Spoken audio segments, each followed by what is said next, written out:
welcome to the evening news. We are receiving breaking news from Mount Greylock region. To stay tuned. Now over to you. Thank you. I am standing here on the great Mount Greylock, where we have this lime kiln where Mr. Brand committed suicide. We have multiple interviews scheduled, so please stay tuned for further updates on this breaking news story. I am here with Joe, son of Bartram, the attendant of the lime kiln where the bones were found. He was with Ethan Brand the last night and was the last person to see him before his disappearance and suspected suicide. Joe, what can you tell me about when you met Mr. Brand? Well, at first he scared me because his laugh wasn't really that of a happy man. But when we left him before the end of the night, we actually felt really bad. I felt really bad for him because he seemed really lonely. But that night I had dark and haunting images in my dreams. Oh, really? We will have an expert dream analysis later to determine the significance of such a vision. Thank you very much. No problem. Thank you very much for your question. Well, the answer is, the laughter really signifies, well, it adds to the dark setting of Ethan Brand. It also symbolizes earthly to unearthly transformation that comes with Ethan Brand's gaining of knowledge. And also, this is also because Ethan Brand had witnessed so much turmoil while on his quest. And also, Hawthorne had turned a normally cheerful and happy sound into something very dark, gloomy, and unsettling. And this was supplemented in Ethan Brand with words like solitary and dismal. As promised, I'm here with the dream interpreter. She has a PhD in psychology. Joe's dream signifies the subconscious awareness of his surroundings. Yes, Joe is very wise beyond his years in being able to interpret his dream to show the bleak and terrible loneliness which surrounded Ethan Brand. His dreams with the haunting images show that he had a greater understanding than people around him realized. And this particular story reminds me of Joseph, son of Jacob, who appears in the book of Genesis in the Bible. He was referred to as a dreamer by his stepbrothers, and he interpreted a dream of the Pharaoh in which 7 skinny cows ate 7 fat cows, and 7 thin stalks of corn ate 7 fat stalks of corn, to show that 7 years of abundance would be followed by 7 years of famine. He ended up saving the village by stockpiling food, and he was commended for being very wise, much like Joe, son of Bartram. Thank you, Doctor. We appreciate your time here this evening. Thank you very much. I am here on Mount Greylock with Giles, a former lawyer from Mount Greylock. He was an acquaintance of Ethan Brand before he set off on his journey. Now, you went and saw Mr. Brand on the night that he was killed, correct? Yes, he was always looking for the unpardonable sin, and he was just insane and just totally attached to it. What were your opinions of it? Did you feel that he was chasing it for too long? I feel like it was one of those things where you just kind of need to let it go. Changed in the town since Mr. Brand went off on his search? Not much. The tavern is definitely the center of life in town. I, however, have become a soap maker. Oh, really? Liquor has really affected my career. I used to be a lawyer, but now I'm a drunk soap. Well, thank you very much for your time. And there you have it. Thank you very much, Giles. And now back to you in the studio. Go. In other news, the wandering Jew was spotted last night on Mount Greylock. There have been sightings all over, but this particular one was verified by all who were with Ethan, Joe, and Giles. We have a local priest here to discuss what a momentous event this encounter was. Thank you for having me. I'll actually be reading this part about the Wandering Jew, straight out of the Bible. The Wandering Jew, whose name was Ahasuerus, was a shoemaker. When Jesus was on his way to crucifixion, Ahasuerus taunted him, saying, "Go on quicker, Jesus, go on quicker. Why dost thou loiter?" Jesus responded to this denunciation by proclaiming, "I will stand here and rest, but you must wander the earth until I return." The Jew sought death, but was never able to find it. He set the standard for committing the unpardonable sin. I'm sorry, I don't know what the unpardonable sin is. Well, the unpardonable sin is actually defined in Mark 3, Matthew 12, which states, "He who blasphemes against the Holy Spirit never has forgiveness, but is subject to eternal condemnation. Therefore, anyone who does not believe in the power of the Messiah is incapable of being saved, because God will not save those who neglect or despise Christ's sacrifice, and deliberate refusal of the grace of God is one sin which by nature is irremediable. The unpardonable sin cannot be committed by a true Christian."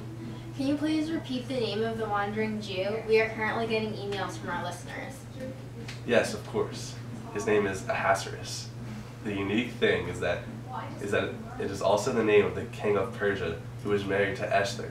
Ahasuerus removed his first wife as queen when she undermined his authority and ordered that all of the beautiful girls in Persia be presented to him so that he could choose a new bride. One of the girls was Esther, and she became the queen. However, Ahasuerus did not realize that she was Jewish. His prime minister, Haman, planned to kill all of the Jewish people in Persia after one refused to bow to him. Esther holds a series of banquets, and at the second one, reveals to her husband that she is also Jewish, which means that she would be killed by the royal decree as well. Ahasuerus puts forth a second decree allowing the Jews to defend themselves when attacked. With this heroism, Esther saves the Jews in Persia.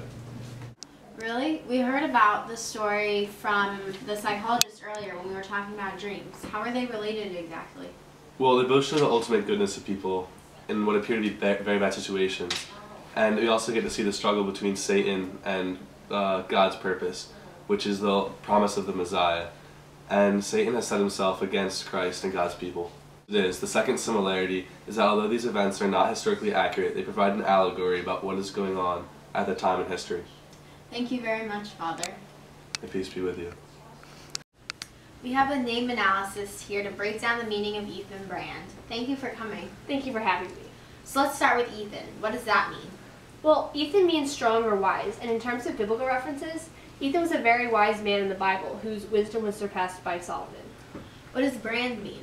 Well, brand has a couple different meanings. It can literally mean burning a piece of wood. In terms of Ethan Brand, who we are talking about, he burned wood when he was an attendant at the lime kiln, but he literally burned when he jumped into the lime kiln and died. It can also mean a mark burned into the skin to identify a slave or a criminal. And as we learned from Giles, he was kind of a slave to this desire to learn about the unpardonable sin.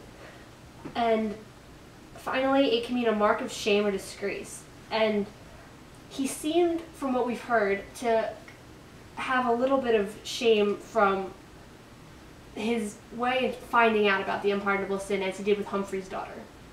Thank you. Thank you for having me.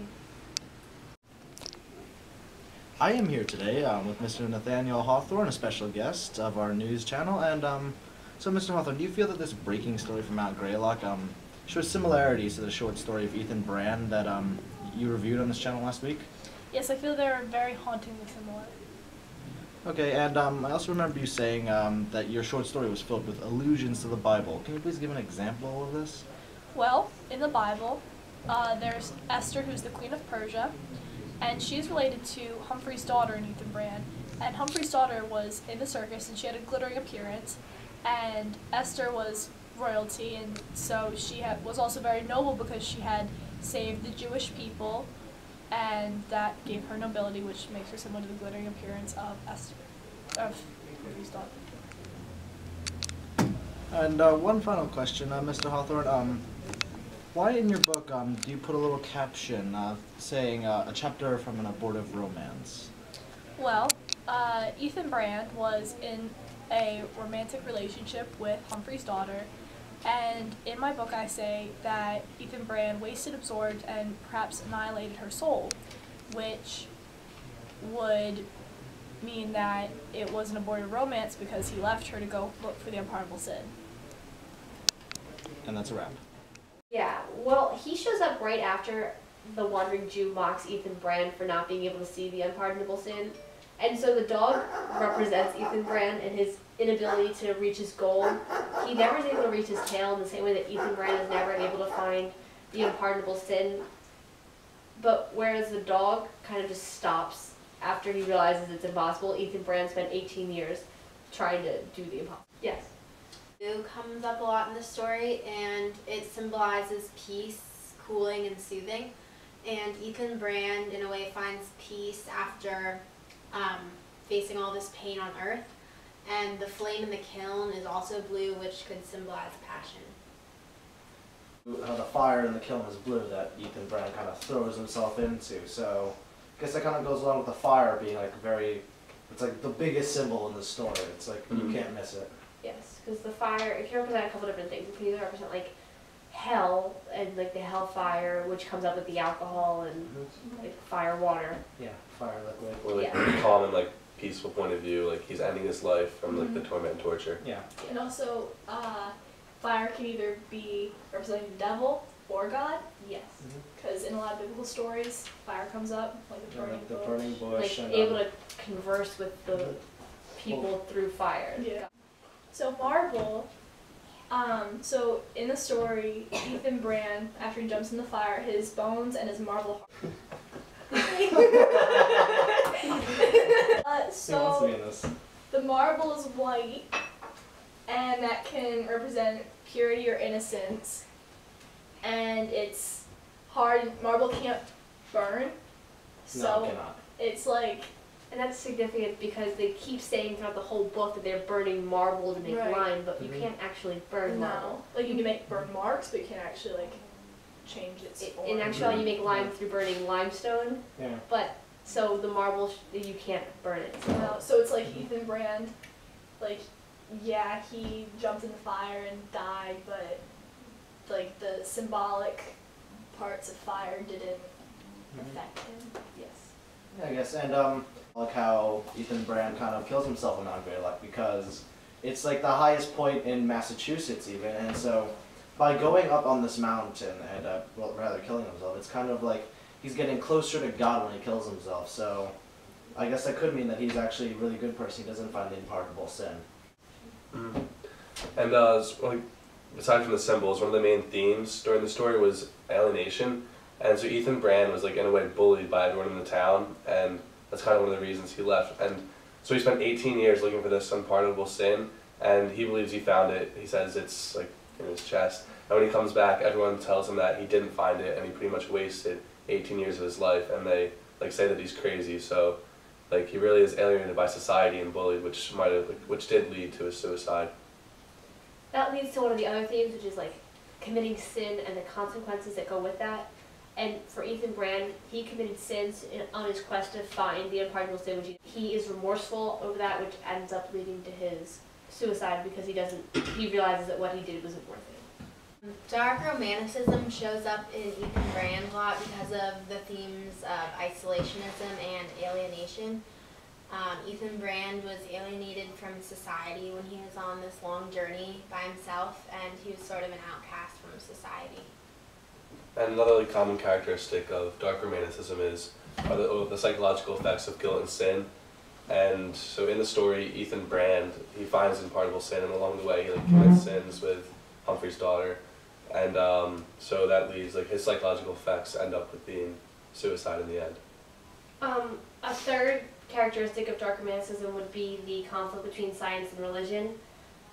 And that is kind of, it's underneath the whole story is Masi Hawthorne's commentary on the fact that the way in which research is being done is unethical at this time.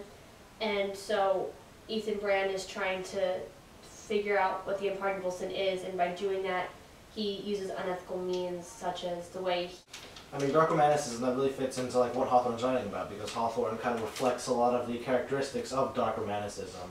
Like, I mean, like one of the biggest characteristics of Hawthorne's writings is really like the presence of like death, both like literally, because well, Ethan Brand throws himself into the fire and Ethan Brand kills himself, but also in like kind of like a metaphorical way, as in he's representing the death of his innocence.